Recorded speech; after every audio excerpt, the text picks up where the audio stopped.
Hello and welcome to Rolling Intentions. My name is Jason. Today, we are going to be talking about the Lord of the Rings card game by Fantasy Flight Games. And today with me, we have Cory. Hello, Cory. Hello. Hey, the last time that Cory was on, I guess we did a bit of a Netrunner review. I guess that was a while ago. Once again, I don't know if we're ever going to get that back together or something. We'll see. Get the band back together at some point, you know. Right. See what we can do with that. So, yes. So, today, I got a bit of a discussion episode, so we're going to talk a little bit about something. But before we do so, I guess we went to a convention recently. So how did you find the, I guess, Sci-Fi and the Rock convention here in St. John's, Newfoundland? How did you find the convention? I thought it was probably a little bit better. The venue was different, and there was more kind of room. It wasn't so claustrophobic and things like that. There seemed to be a lot more vendors and a lot more things going on. I was only there one day, so I can only speak to what happened there. Beyond that, I don't know. I don't know if I told you this story, but so I mean, other than I went to the panels and whatnot, and we had Eugene Simon, which was one of the guys from the Game of Thrones, one of the Lannisters, and then we had Kirby Merrow, the Goku voice here in Canada, and the last guy was Robert Ricardo. Yeah, of course, right? The guy from Voyager. So anyways, so I went through all the panels. So not only was I there sitting there for 3 hours, because there were one after another, and I didn't want to lose my seat because people were like denied at one point, like just stop, you can't come in here, right? Mm-hmm. So we just sat down, stole a seat the whole time, and there wasn't a lot of people for Eugene. I thought there would be a lot more, but there wasn't. Anyways, so that wasn't the point I'm trying to make. So we got really weird. So later that day, there was a bunch of panels, like the local panels, like ones that anybody can do, right? And me and Melissa were sitting down, looking at the list, going, okay, which one should we go to? Now we were going to plan beforehand, and we had it kind of planned, yeah. But then like we didn't realize that the panels for the guests were also going to be at the same time that we wanted to go to certain ones. So, and the times changed at one point. So we're just like, we're not really sure, right? So we were like, all right, fine. Let's rearrange our plans and let's try to choose. So we had a choice between, I think it was like at 6 o'clock or 7 o'clock. I think it was 7 o'clock. We had a choice between a couple different ones. One was to listen to people about like how not to make fan fiction. Right, that was one of them. Right, and now Melissa was suggesting that one. That's probably one to go to. There was also the geek. There's a geek show off, so it was like kind of like the what do you call it? Like trivia, like geek trivia. Right, okay. There was some geek trivia going on, and the last one, which I was like, this one looks interesting. It said evolution of online communication. So I started talking about IRC was in there, and then it talked about Second Life, and then it started talking about different forms of video and art and how things have upgraded. So from my take of it, I thought I was going to be talking about how to make WoW videos, because I don't know if you've ever seen those WoW videos or Second Life videos, right? Where they're literally making like stories, but with avatars online, right? Yep. So that was my take on it. So when we got there, the door was closed and everybody was lining up. Like, because there was the doors were next to rooms that were next to each other, so the doors were really close to each other. So we looked over the other door, and there was a lineup, like a huge lineup to get into the geek trivia, right? And it was lined up right to the cafeteria. I don't know how long you were there for. I think I was gone by then. At that point, yeah, okay. So we were the only two people waiting outside of the other door, right? So the door opened up, and we went in, and we sat down, right? We were the only two people there. And there was this one lady and a guy, and they were dealing with a projector trying to get somebody online. And there was somebody, they were talking to somebody on Skype, right? Anyways, I don't know who that was. Apparently she was with the director. And I'm like, okay, fair enough, from New York. So we waited, and they were like, okay, yeah, somebody will bound to show up in a moment or so, right? So we just kind of waited out, and then eventually they just closed the door. Oh, so then I felt like, no, we're trapped in here, right? Oh. So I'm like, okay, so like I was like, okay, this can't be that bad. Maybe everybody's missing out on a gem, right? Yep. And we found this one thing that everybody's gonna miss out on, right? Yep. So then the lights black out. And the projector goes on, and she's like, there's a 20-minute presentation. And I'm like, okay, a presentation. That sounds cool, right? Yeah. So not awkward at all. Not awkward, right? So the light goes out. There's a projector on the wall, and there's just like a picture of what looks like an alleyway, right? And then she's walked in the back of the room, so we don't know what's going on. I thought she was like fixing something technical, right, or fixing some sound, or whatever. And then and then it starts, and there I was in the alleyway in St. John's, Newfoundland. The smell of garbage surrounds me, and I'm really like, okay, oh no, this is not it, is it? This is not the presentation. And then, wow, and then she PowerPoint storytelling. Yeah. Well, a little bit more than that. So she walked up. So once again, I'm like, where's all this online communication shit she was talking about? So anyways, I guess that was the Skype call that was going on in the background. I don't know. But anyway, she came up and she was wearing like a hoodie and she was going, she was like, and, buddy over there, the guy, and there's some homeless guy, a picture of like a homeless guy, right, moving his hands around like a little video. Yeah. He's like, he knows everything around here. He knows about, so and so. And anyways, the story went on for a long time. So I mean, it was a type of theater where there was videos in the background while she was kind of acting in a scene in front of the projector, right? Okay. And one of the things she was like, she went to a bar, got laid. Came back, and at one point she was like, and there was like a picture of like a just blue cloth, and she was like, and he placed me upon the silken sheets, and we're just like, oh wow, okay, this is getting awkward, right? Luckily she just skipped that scene and didn't get naked in front of us, but I mean, it wasn't much of a looker, I can tell you right now. I'm sure if she's listening to this, but man. Anyways, so I mean, I think she was like 55 or something like that too, right? Yeah. Anyway, nothing against 55-year-olds. They all got their own, style, usage. But anyways, so so after all of this, the story was basically something about that the guy owned a snake, a python, and a parrot, and the parrot apparently spoke pretty good English, and the snake ate the parrot. Okay, that was like the whole thing, and then apparently she got trauma from this. Right, she went into this traumatic state about watching the parrot get swallowed up by the python, and she lost her boyfriend or whatever because she was supposed to take care of it.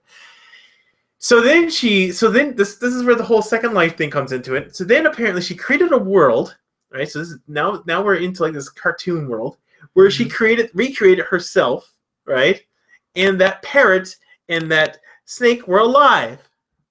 So then she's like, yeah, and now she's alive. And then there was something about, and so some elf person was there with me, and we were having a good time. But then somebody came in, talked about the gods and how they'd be angry about this, and then left again. And he kept popping in and out, like almost like it was like talking about like their experience with the chat program. I don't know. It was so freaking weird. At the end of it, she was like, "Have any questions?" And we're like, "Can we go now?" Yeah. Can we leave? This is scary.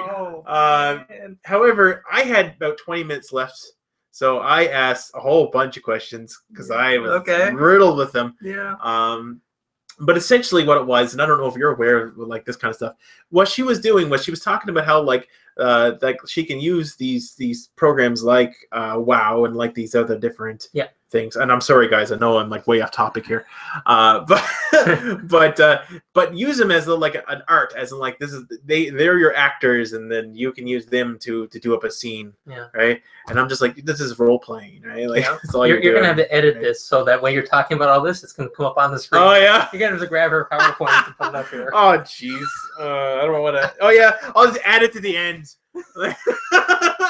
So did you get the impression she was making this up as she went? No, I think she was all reenacted. So she planned this, which I don't know if it's better or not. No, because she meant for this to be something. And if it was improv, I probably would have gave her a little more props. Yeah, no. If she was in the back like rolling storyteller dice or something, and there was a parrot, and then that happened like random encounter table, right? Just like.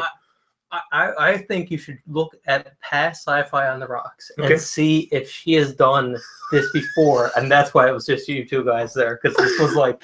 Well, apparently she did the day before. She did it on Friday, and she had another group of people, but they were a small group, right? Oh, okay, maybe the word got out, and maybe people were like. Well, the word didn't get to me, so if anybody ever has this type of experience again, please let me know. My email is. We need to make Yelp just for Sci-Fi on the Rocks. Yeah, it's true. I think so. Wow. So that was weird. Other than that, there was a couple odd things. So other than that, there was like a D&D battle thing that didn't happen, and that went all weird. There was this one guy who was like, yeah, I play Dungeons & Dragons, and he was sitting next to me. And I mean, if you look at my channel, I mean, we play a lot of RPGs, but they're not just Dungeons & Dragons, right? I mean, that's like, I play 50 different RPGs just on this podcast alone. And so the guy's like, well, what do you play? And I'm like, well, I just play role-playing games. I usually narrative shit, right?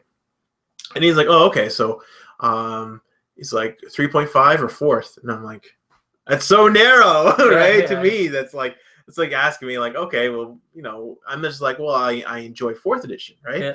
But I mean, I want 3.5 and Pathfinder has this way. He's looking at me like, boy, I don't know what he finds in fourth edition. That's like playing an online game. And I'm like, yeah. And like,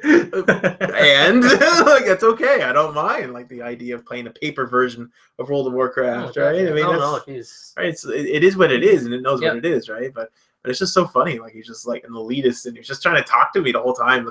People are talking, so I just ended up left. I was just like, yeah, this is annoying, right? Yeah. And those guys had no organization. So, anyways, whatever. Sci-Fi Rogue was great.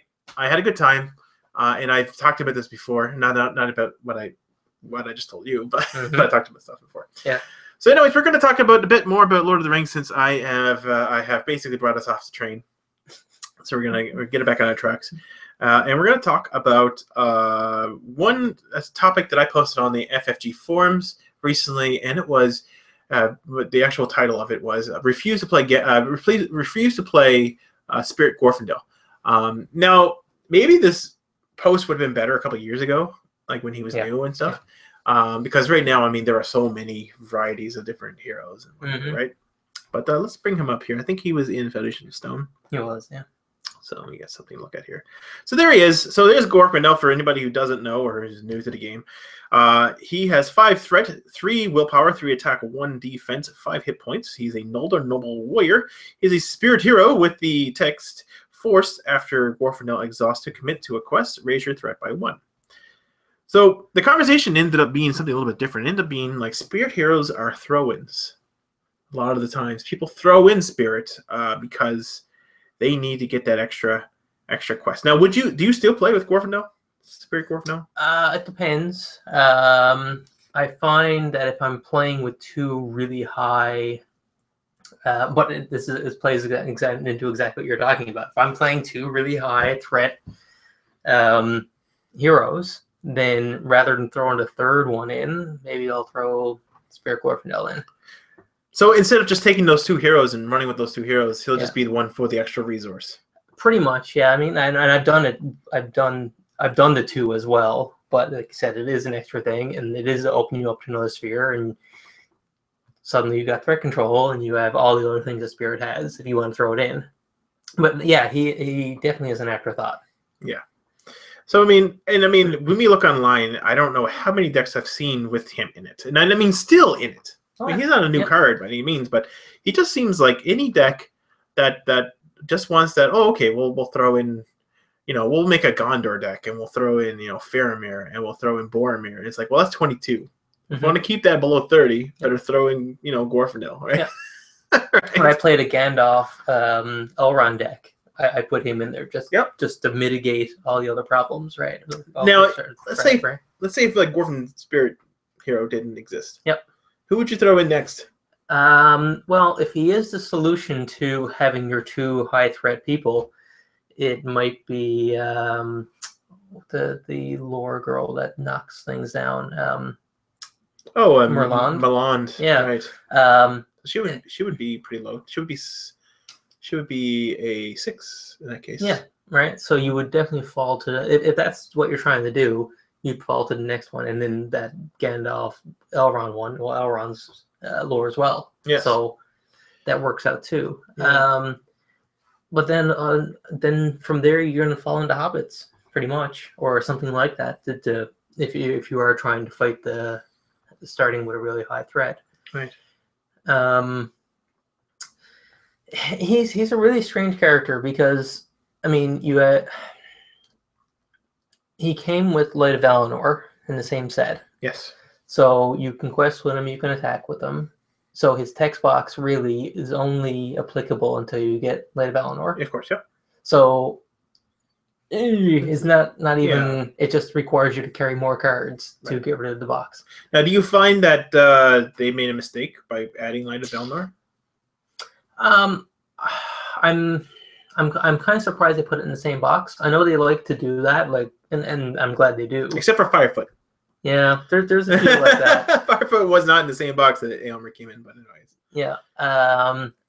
So I mean, it'd be funny when he came out if people just had to eat what was written on there and deal with it, and just not quest with him, and that's fine too, because he's a great attacker, and you just say, okay, well, he's got 3 quests. I'm just never going to use it unless I unexpected courage him or something like that, which is also fine. Right, but he also gets attachments like Azeroth. He gets Asphalov. I mean, but Aspalov's lore. Oh, it's, So yeah. If you're not running lore, then but how many tricky, decks? right? How many decks run solo Spirit nowadays? Yeah, this is a thing, right? So I mean, Spirit and lore is actually decent as well, because you get, lore, and depending upon what you got. I mean, you can get some card draw, but they're actually not too bad for defense. I mean, some of their stuff, right?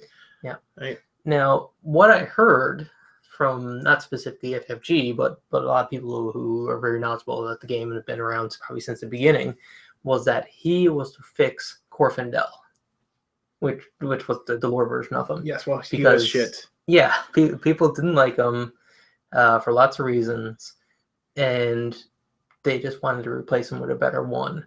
And we have gotten some of that to happen. Faramir was the same thing. His ability was counterintuitive, because if you're playing Dunedains, Scouts, and Rangers, you want to have the guys engage with you, not in the staging area. So his ability was not good. No.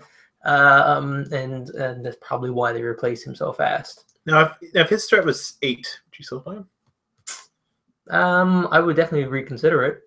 I probably would go Merland or a Hobbit or something like that if I was carrying him for the purposes of keeping your starting your threat low. You think we would see him a lot less though in decks if his threat was like 7 or 8 or something? Yeah, absolutely. Yeah, his ability is the first number on there. That 5. That is the reason you're picking him. It's not the text box. So the text box is one of the rare times that it's a negative. Mm-hmm. Yep.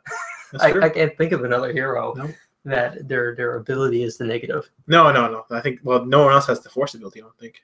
No, there's that too, yeah. Yeah. So okay, yeah. Well, that's a bit about him. So there is another character.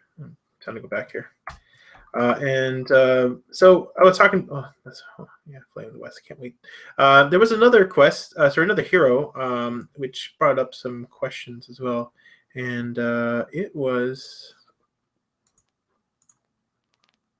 Arwen. Mm-hmm. So people were saying like the spirit heroes feel like they're thrown in because of their high quest. But if you're going to throw something in for a high quest, whether it be Arwen or Eowyn, the Eowyn Arwen, mm-hmm. Yep. Just as well to throw her in there because of her resource pool. Yep. Sort of.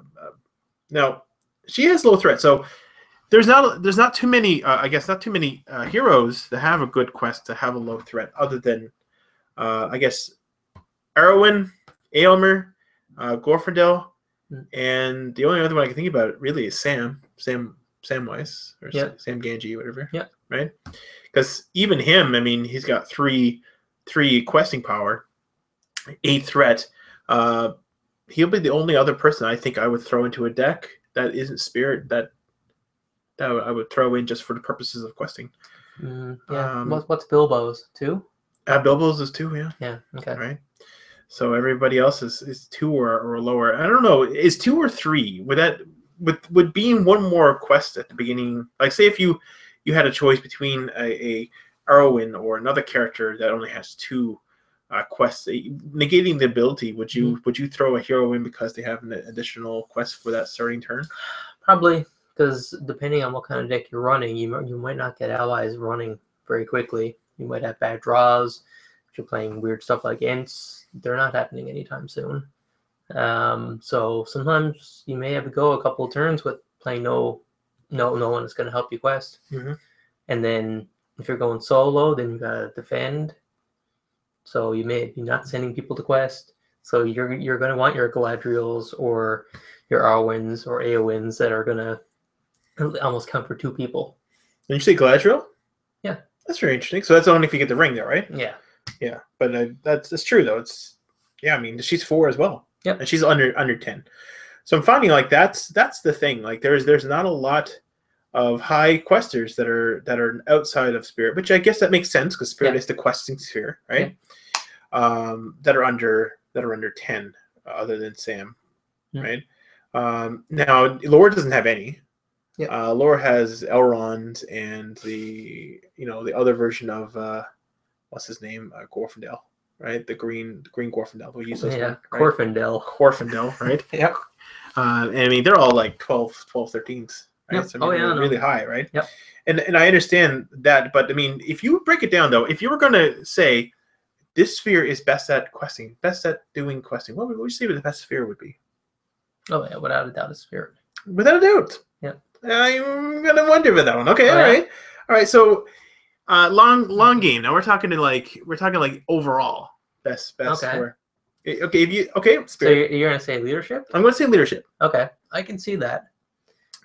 And I think that even though leadership doesn't have like the high questing generally, at least early game on the heroes, long game. I mean, you've got what's his name, Faramir, who's given every +1, right? Yeah. Visionary leadership if you're playing with like Gondor characters. Yeah. You've got the sword that was broken. Yep. Right, if you play with Aragorn, right? Yeah. Well, you got Cleaver Stone. It gives them Cleaver Stone, right? 2 Spirit. Right. Now I know that you got Favor the Lady, and there's some other stuff too, but I think these guys are the best for putting quest tokens on locations. I think because they got like the Lorien Guide and the Northern Tracker. All the cards that were basically printed for Ridrian. Right. Exactly. Right. And you just drop stuff like that on there.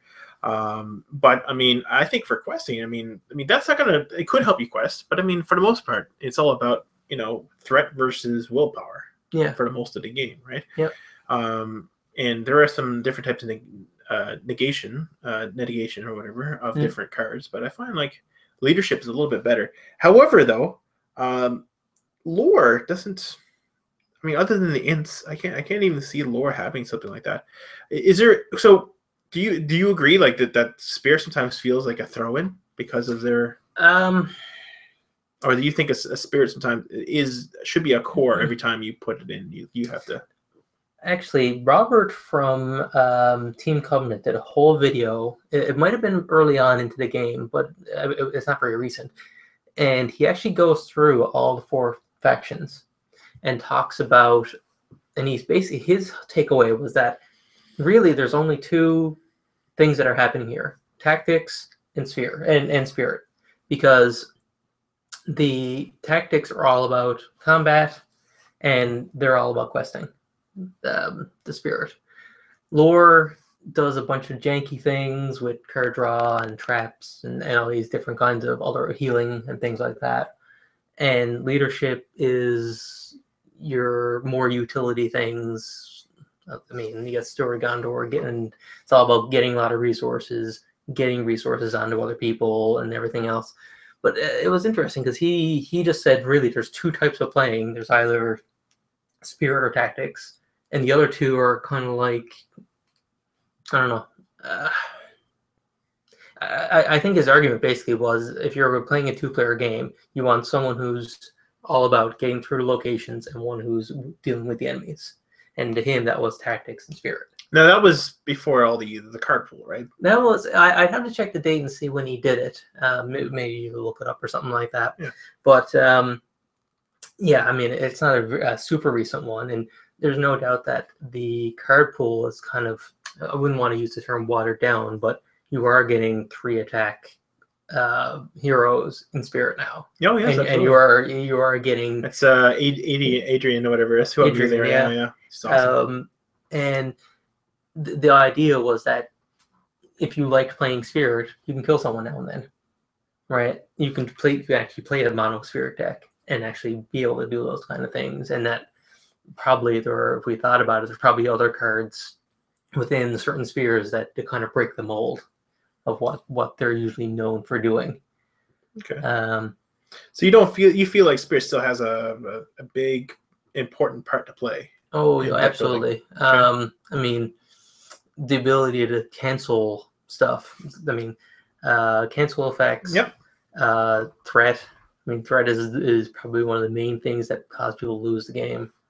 And outside of Spirit, I mean, there's ways to do it, but if you're running a mono tactics deck and your friend is playing like let's say lore, doing threat control is going to be a little more tricky. That's for sure. I mean, yeah, unless you're playing the songs or some kind of things like that. Yeah, I find so like I kind of got a different view on that because I feel like Spirit has become more of a throw-in than the other spheres. Now, I guess lore could also be called that too, but I think the meta has shifted a little bit from the idea of tactics and Spirit, and now it's become a tactics and leadership sort of meta. And the reason I believe that is because if you look at the lore here, the Spirit heroes, and you look through their allies, especially their allies. Spirit has a lot of different allies. I mean, they don't have the most, but they have a lot of them. But I find like a lot of them fall short unless you're building for a specific deck. Like, for instance, if you're building a Sylvan deck and you're playing with the Handmaidens and stuff like that, they're really good. And also you've got the ones that return Galadriel's something else. I don't know what it is. She got, I don't know, whatever other maid she has or whatever, right? And I find like that works really good, but I find like I've been trying to work a Rohan deck, and I mean Rohan. There's a lot of Rohan allies in Spirit. Yes, there is, and I've been trying to get Rohan to work with the tactics. I was trying to go tactics Spirit, right? Yep. I'm telling you right now, it's not as easy as you think it is. Nope. Because even with all the tactics heroes with Hama, so you got like the Hama lock with the feints, and you're turning feint and you're doing it again. And if you use like Silver Harp, you can even do it so that you're not discarding the card, right? And shit like that, right? So like you got Hama, great card by the way, and I love that little combo. And the game should be a lot easier than it actually is, but I don't know, just I haven't been having any luck. Aylmer, who does all the questing, Erwin, sorry, not Erwin, Eowyn, who does all the questing, right? Yeah. And I had Aylmer. That's the last one, right? I guess I could have Theodred was probably another option. Yeah, or Theoden. But I was trying to keep it to just the two spheres, right? Because I mean, they were the power spheres, right? Yeah. But I found that even the Rohan characters in the Spirit core still sucked. Yeah. And I know if there people are going to say, well, no, that's not true. You just don't know how to play the game. But they're just not good. Yeah. Unless you're playing with multiple people, right? Which it's not so bad, right? I play a lot of solo, but I even when I was playing with somebody else, there's one guy who you pay I think 3 for, who got like 1 quest or 2 quests, but you hand him off to somebody else to cancel a shadow card or something like that. Oh, geez. And it's just this weird stuff like that, right? You're giving away your characters, and I guess they can do the same to you, but they have to have spirits. You got to spend a spirit resource to trade the ownership of the card, to get rid of a spirit, to get rid of a shadow card. Just rather have a sentinel or something. Yeah, right. Yeah. Or even anything. And I find that they got wicked questing with the spirit cards. Yeah. But actually not that great, because a lot of them are 1s, and there's a couple 2s, but there's not like a 3 in there, right? Mostly 1s and 2s, and even a lot of them you're discarding them, right? You're discarding to ready a hero, you're discarding them to engage an enemy, or discarding them to whatever, right? And even the only thing I got that I found really in leadership is just like the Snowborn Scouts, right? They come out, do the thing, and they're gone, right? Yeah, that's it. So I felt like after all of this, and I looked at all the allies and such, and even though yes, there's Northern Tracker, they have the power cards, right? They have the Northern Tracker, and they got the Lorient Guy, which are pretty good. But I feel like they really hurt on allies, which of course that's where leadership takes up the charge, right? I mean, leadership, yes, I mean that's the whole point of it. You're leader, you're leading the charge of like your army of random people, and you've got a whole crap load of allies to choose from. But I find like even those allies are better right? They have a lot more 2s, and you can even get 3s out of them and stuff like that by activating certain effects. So I don't know. I mean, soloing with Spirit can be very quest dependent, because if it's the type of quest that you just have to plow through the locations, you're just going to deal with the enemies up there. You're going to keep your threat low enough. They're not going to come after you. You're just going to blast through the whole thing. You're not looking for objectives in the deck or any of this kind of stuff that's going to slow things down. They're going to smoke it. I mean, they can get through all the locations real fast, but most quests are not that, right? So, I mean, we've done some in the saga and stuff like that where it's been all flick to the forward, ignore everything, just go, go, go. Yeah. And that kind of stuff. The longest flight to the forward. Yeah. How many valleys is it from Bree to the to the The thing is, I think it's supposed to be 8 days in the book. What? It's supposed to be 8 days to get there. Oh, really? I think so. And she did it, or I don't know. She did it like half the time on the horse. I know that. But I didn't realize that. Yeah. But what about? No, I'm talking about like. Wasn't there like one where we had to get on the raft? We had to race to jump on the raft. And Oh yeah, that was to get the Bree. I believe. Oh my god. Yeah. But we got the Bree. Yeah. And then like all the locations and shit we had to travel from Bree to the dock to float off. I mean. Craziness. It's like, why is there so many locations? It's only right next door. It's like exactly. In the town, anyways. Results may vary. Yeah. But yeah, okay. I just want to do like a quick assessment here. So here we go. We got some really good heroes in Spirit, and we all know them. But then we got some very questionable heroes. Oh yeah. I'm trying to bring up one or two of them. I'm trying to remember. Let's just do a little quick little search here. So let's see. We're gonna do just Spirit only here, because we're gonna take a look at these heroes here, and I want to show you like Spirit either got the best or the worst. Yeah, right. The cream of the crap, right? And I'm gonna see here. Type hero, and we should be able to search that. All right. So we'll sort it through willpower. No, we won't, because everyone won't let me. Anyways, so here we go. So we got like. Yeah. So we got her. Yeah. All right. Yeah. Caldera. What do you got a usage for her yet? Nope. Yep. I don't think anybody does, or anybody will. But what do you think they were thinking when they made that card? It's a Gondor? Is that what we're thinking? Like, she's a Gondor. Like, there's no. Yeah, getting out your trackers and your scouts or something. I mean, they're expensive. You gotta get 4. Worth 8 threat though. Nope. If you're resurrecting her all the time or something, you're doing some weird stuff. It seemed like a mechanic that they were gonna do something with, and it just never. It's a new one. I don't know if you read this guy yet. I have. I don't remember him though. Cadwin or Cardan or whatever, the shipwright. So he's really good. I mean, he's 12 threat, right? So I mean, he's definitely not a throw-in. He's not one that you're gonna be like, oh, I'm gonna just toss him in to reduce my threat, right? I mean, you're putting him in and you're building your deck around him, right? Yeah. He can use that ring, the new ring, that Gandalf ring, right? Yep. So that's kind of cool, and he does give you additional card. Now, him and Harp, and I keep saying the Silver Harp, and people probably wonder what that card is, but it lets you kind of like, if you're going to discard a card, return that card back to your hand. So he would actually literally be able to draw you 2 cards per turn with the Harp, and you don't have to discard anything. I like that, and but man, I don't know. He looks pretty hot. I mean, he's got some attacks, some defense, stats, and wicked questing, right? Yeah, his 12 is high, but I mean, you can't. I mean, for quest. Yeah.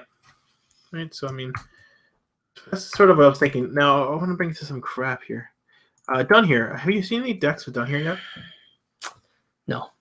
And now if you were going to use Done here, would you throw Spirit Glorfindel there? Well, if you were coming out of the core set, you didn't have any choice. Yeah, Spirit Glorfindel. Would you throw that in your deck with Done here? Oh yeah, no, I thought you were talking about Glorfindel. No. I don't know. I mean, you want to keep your threat low, right? Yeah. Would you run him by yourself, just him, and hope for the best? Yeah.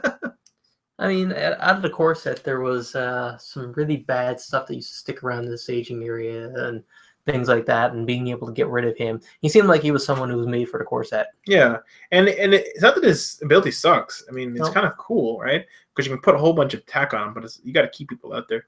I see some people using the trap decks. I was gonna say he synergizes really cool with that, because you can between doing damage to them and then he can just finish them off really easily. Also, another idea too is if you had another ally. See, like you can attack the stage area. So I mean, if you got him, and I don't really know because if you use the Great U Bow, I think Great U Bow is like you can attack stage area, but I think they attack alone, right? So I mean, once again, he's got to attack alone as well. Yeah. So you can only pump him up or something like that in order to make him useful. Yeah. I don't know. I know I'm taking a look at these heroes, but like he's garbage. Yeah, it's a dwarf deck. Yeah, you either play him or you don't, and there's tons of dwarfs to choose from. Eleanor, I mean, what a good idea, but not right. Well, that's like I was saying earlier. She's a 3-player character. Yeah, right. AOE Fatty Bulger. Yeah. I mean, I can go through each sphere and be like, look at all these, loser cards. Yeah. But I think Frodo is the only other one that doesn't have a high quest that people use a lot. Yeah. Because all the other ones, if they don't have a high quest, people just don't use them. It seems. Yeah, I mean, Frodo's the parachute, because if you do run into a lot of enemies you can't deal with, you hope you draw your threat control cards and you just throw all the damage on Frodo and hope it all pans out. But yeah. So the question is, in the entirety of all the heroes and such, we'll just get rid of Spirit up here. Which hero is it that you will just not play? Oh, there's quite a few. There are? Oh yeah, absolutely. Yeah, like what? What would you not play? Would you not put in your deck? Just mouse over some of these. Okay. So we're starting up here. I don't know if you've seen him yet. Yeah. I've run him. He's good. Mm-hmm. Now, by running, I mean, I mean, not running because they're crap, but running because, like, I don't know, maybe it's because they're crap. But I'm more thinking of like Spirit Glorfindel. I wouldn't run him because the chances of me running into somebody if I was going to play and I didn't know anybody. If I went to, let's say, a game night, I sat down. Yeah. Someone's going to have it, right? Yeah. Would you play with Bilbo Baggins? I think Bilbo, given when he came out, which was the first pack. Yeah, it was. He was people went, oh wow, that's great. Threat's not horrible. The ability is fantastic. His stats are horrible. Yeah, his stats are terrible, but most hobbits generally are. So you're down. He's old. He's old. Right? He's old, and in both ways, in the sense that it was a card that came out and probably solved and was really nice when it came out. So this is Bilbo, like after his adventuring, so he's like kind of decrepit and stuff, and he's already gave the ring back to Frodo, so he's getting all older and shit. And he's got threat because he's got famous already. Yep. Right, so everybody knows who he is. So it fits he's a celebrity. Right? He draws cards. Celebrity, yeah. Exactly. So no. I mean, if in my Hobbit deck or something, if one of mine killed off and I had to replace them, I mean, maybe that's where I got to go to keep synergy. It sure won't be Fatty Bulger. Speaking of bad spirit heroes, that's what people were talking about. If you were running Fatty during the campaign saga, and you had to bring back Fatty from the dead, would you do it?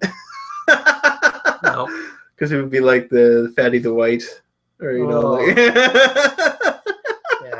I don't know. I think you shall not pass. Yeah.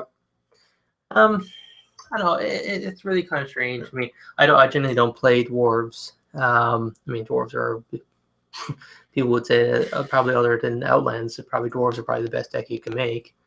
But yeah, man, that's Fatty's so bad. Yeah. I just wanted to see how horrible he is. He's kind of like he's kind of like Glorfindel in the sense that actually his text box is bad. Yeah. Yeah, I guess so. Should have been a force effect. Yeah. And I don't know why they felt they had put him in there. I know they wanted to get a lot of hobbits in there so that. Well, I got to kind of do catch up, but I got a feeling that they put in like Sam, which is awesome, right? Yeah. They put in Pippin and Mary, which are good, Yep. right? Then they were like, well, we got too many good Yeah. heroes in this pack. We got to throw in something shit and Yeah. put Fatty Bulger on there. Yeah, but And- it'd be fine if he was something that was really obscure and you had to really build around it or something like that, and he wasn't an auto include, but like, yeah, that's so that's bad. rough. I mean, and he just adds to the bad spirit cards. There's so many. Yeah. And I know there's. You're right. It has become a bit of a dumping ground. Yeah, I mean, I understand Grima, but I mean, the reason they added Grima, like for the lore, was because they wanted to get that sense that, before Grima was known as being a bad guy, yeah, people relied on him. Yeah. Right. So he was supposed to feel like, oh, but he's not supposed to be like Fatty Bulger. No. Right? The thing is too, they've admitted that there's probably about maybe 30 years of time that these characters work within, from the actual like story point of view. So yeah, he is kind of pre Fellowship of the Ring basically, before things got really bad. But I mean, he's still all about Doom and everything. Yeah, they didn't call him Grammar Wormtongue, right? No. They specifically. No, they just called him Screama. Yeah. No. But yeah, I don't know. There's so many heroes as there is, and to be honest, nowadays when I look at a deck, I mean, a lot of the times I'm going, okay, I've got my dude. I got, like, you can come up with a combo, but generally you're going to be like, all right, I got this guy. He attacks pretty good. He's got a wicked ability, right? Usually not a spirit guy, right? And then it's like, I got another dude. Now, I'm always then going through my cards going, I need a guy with high willpower. Yep. And that's what it turns out to be. Yep. Like, it turns out to being like, the last card I throw in my deck is my willpower card. Yep. Because everybody else has got better abilities usually and it doesn't seed upon this. Now, Arwen's the exception because her abilities also. Yeah, and Gladriel and Gladriel. Things like that. Right. You have to build around those two. Yeah. Yeah. I mean, the things you're going to have to do in the course of a game is attack and defend. And if you have one hero, unless they have you have a nice attachment on, they're not going to be able to do both. So you got 3 cards in front of you. One's going to have to attack, one's going to have to defend, and one's going to have to probably quest. If you're doing a small number of players, 1 or 2, that's definitely the way it's going to have to be. I mean, if you're going more than 2 players, you got all kinds of luxury to pull in all kinds of weird characters and Barivores and Eleanors and get all these secondary and tertiary effects. Mm-hmm. But yeah, you're going to need that third hero, and that third hero is going to have to be your quester and threat control. So final word, Spirit Glorfindel, refuse to play or auto include? Well, it kind of comes down to, I mean, he is an auto include. One or two. He is the auto include, but he's basically become such a wanker card that, I mean, and like you said, if you're showing up to game night, And would you play him with Gandalf? If it was a controlled situation, I'd play with Gandalf. All right, get out of here. Because then I don't have to tell everyone else to go throw Gandalf out of right. Yeah. Be like, oh, I'm gonna play Spirit Glorfindel. I'm gonna play Gandalf and Elrond. Yeah, sure. Yep. Yeah. How would you make enemies 101? Yep. Yeah. Like, oh, can't play my Elrond. Can't get rid of conditions. No. Nope. Can't. Well, I don't know. There's no Glorfindel cards, so no. Spirit Glorfindel. Everybody just hates you because everybody's playing Glorfindel. Yep. But anyways. Yeah, all right. Well, that's it. That's my little chat about this. I know we went completely off topic a couple times, but I'll try to edit that out. Other than that, I that's it. So anything else you want to add, Cory, before we sign off? Yeah, be careful. Some people are going to bring that guy to the table, and you might as well not bother. Oh, yeah? Anything you want to tell our listeners in general? Raziel is excellent. Do some research. He's excellent. Okay, yeah. Oh, yes, and the final thing for me was that we just finished, since we're all kind of just gathered here, we just finished the Helm's Deep? And the saga? Holy shit. Yep. Yeah, the saga, like we're playing our campaign. Anyways, most confusing fucking quest I've seen in a while. Yeah. And I didn't mean to swear. So most quests I heard of. You can edit it out. Yeah, the backward mechanic that we really appreciated of the monsters or the enemies are questing, not you. They're questing us. The question I got is like, So is the areas that are active locations, that where we're two, and the other locations are just like there's nobody guarding them? Is that why there's so much threat, because they're so disorganized? Right? Yeah. Because I'm just like, why is the locations giving us threats? Shouldn't they be helping us, since they help out the enemies when we're on the other side? That possibly could have been another thing. They could have been negative numbers. Yeah. Just give the guys like 6 or 7 threat instead, right? Yeah. And let make the locations better. But I guess when we're not there, I guess we have like the entire Helm's Deep. It's just us, and wherever we go, that's where everybody goes. So so all the people are just useless. All the other people in the background, people are just I guess because these locations are not defended by anyone. They are the threat because they're their territory. And we had Ents. We had Ents. Yeah. So I guess the Ents helped out. Yep. In Helm's Deep. Yeah. I brought the elves, so I was playing the movie edition. Yep. That's right. Yeah, definitely. Yeah.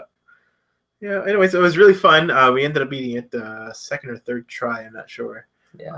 But it is one to play for sure. Even if you're not playing the campaign mode, I would definitely play it for the experience of what it feels like to be the encounter deck.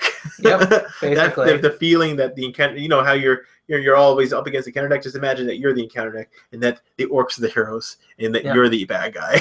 They're trying to kill you. We're gonna let them. We're gonna let them have all the threat this time. Yeah. We're gonna do something instead. Yeah. It's almost like it makes me feel a little bit bad, because now I'm like, well, are we the bad guys? Are we the guys who should be defeated?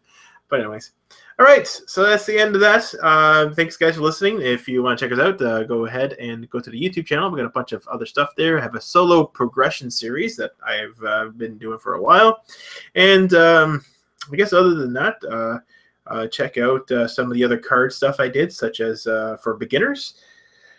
Because, you never know. That may be useful information, or it may be junk. I'm not sure. Anyways, see you guys later. Thanks.